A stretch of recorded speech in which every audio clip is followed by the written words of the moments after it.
By the way, this is my childhood bedroom. This is like my teenager bedroom. You can see a few of my Mark Ryden books. The crooked, like look how crooked that is. I'm not touching it though. The crooked picture frame with a drawing inside. I actually got that in London when I was, I think, like 14.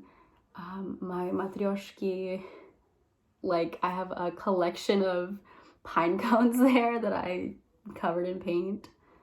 There's what's the name? I haven't seen Adventure Time in so long. Bimo, I think, and it's like a little nail kit. I got that when I was in China, and then that a family friend made for me. She's like a little girl, and she did a cool little craft. I think my mom has one downstairs of a flower. Ta-da! Hi everyone, today I'm going to be doing a review of Earthlings by Sayaka Murata. I think this is a really interesting companion piece to Convenience Store Woman. I think it talks about what it means to be different in society and how the construction of social norms can be oppressive, but whereas I feel like Convenience Store Woman almost takes it from the perspective of like someone who is just emotionally kind of different, I feel like this book takes it from the perspective of those who have faced trauma and how and like just the, I don't know, like juxtaposition between trauma and then falling in line with like social expectations. The book itself kind of oscillates between our main character Natsuki and her experiences as a young elementary schooler, and then it shows her experiences as an adult where she is married in a kind of like manufactured relationship of we both want our parents off our back, we both want to not have to deal with people asking questions about our lives, and so we're basically gonna be roommates, but we're married and everyone thinks we're married. And like they sleep in separate beds, they have separate finances, they do their chores separately, and neither of them wants to have children really. And then, so it goes through that, and then that's really, I feel like, a lot of the, like, yeah, there's like the background stuff, but like the husband line is the main story.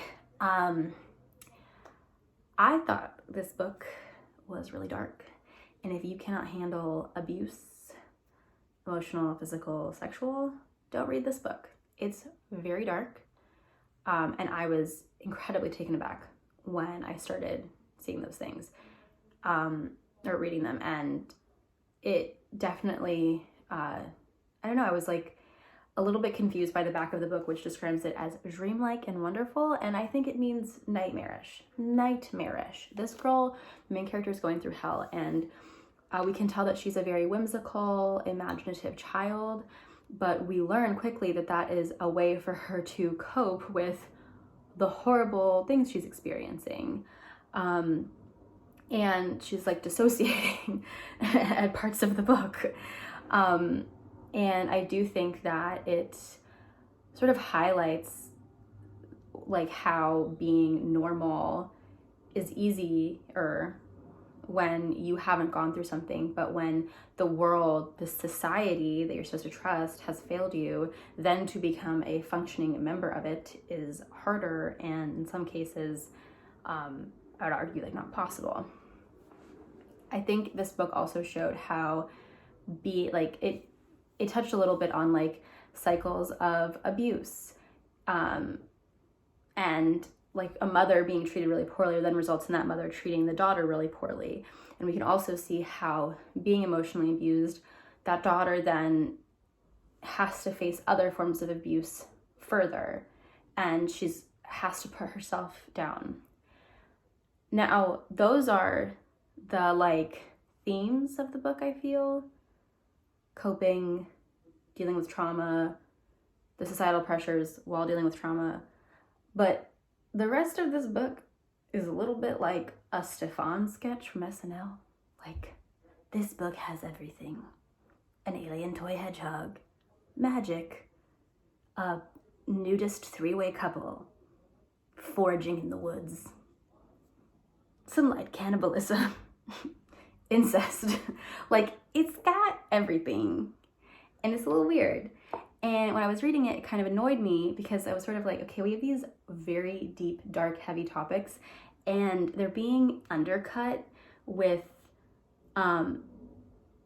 what I can only describe as just, it felt like bizarre. Like, you're trying to talk about really serious topics, but then you're talking about all this like wackadoodle cuckoo banana stuff, and it didn't feel like it almost felt fit with the severity of the stuff. So it was hard. Like, I was surprised at how hard it was. I think it's a great companion piece to Convenience for Women. It does talk about similar themes. What are the pressures? Having a family, having this, having that, being normative, and then when you're not that person. And I think it looked at it from a very interesting, different lens. I still don't know how much, like, and I don't know, I'm like, oh my God, there's a TikTok and this girl like when I want to read books where like something's going on and I want to get to the bottom of this. Something was definitely going on here, and I got to the bottom of it and I was weirded out. And so I don't know if how wacky it is, for lack of a better term, makes up for the seriousness. But I do think it's still like, I still got it. Like, I still feel like I got a lot out of the book. So I don't know. I'm not doing a good job of describing this book. I think I'd recommend this to people who felt like Convenience for Women was like a little bland. Like, this is the opposite of bland. This is not. You need a side of milk with this, okay? But at the same time, if you are someone who, like, you can get triggered by a book, this will absolutely be something that I would say step away from. Yeah, it was so harsh. And I do think it also kind of did an interesting thing, like similar to Kim JiYoung, born 1982, right? Where you're hearing conversations and you know that they're almost cliche, terrible things to hear, from like victim blaming to jealousy over like really horrible things to the kind of things that like an abusive parent might say. Yeah, I don't know. It's a hard book, and I'm kind of frustrated because I feel like everything I've heard around the book didn't prepare me for it. But I don't know how much I really saw. I might have just been like, the cover has a cute little blush hedgehog on it. How bad can it be? Because I don't tend to watch reviews before I read books, because I think it a little bit defeats like, I don't know, if someone had a bad time, then I'm not gonna read that book. So yeah, that was my kind of bad review. Not that the book was bad, but that I'm very bad at reviewing things. My kind of bad review of Earthlings. Currently, I'm still reading Into Thin Air by Krakauer. It's nonfiction, so it's gonna take a little bit longer for me. And I'm probably gonna start in the Miso soup because I'm buddy reading that with someone. So yeah, I'm gonna have I have a flight in like a few hours, in 3 hours, and I'm gonna be traveling the rest of the day today, Sunday and Monday. So I might have a lot of time to get reading done, and if I can remember to take videos, I might do like little vloggy things, but I also probably won't do that because I'll be very busy. But yeah, thank you for watching, and hopefully I'll see you soon. Bye.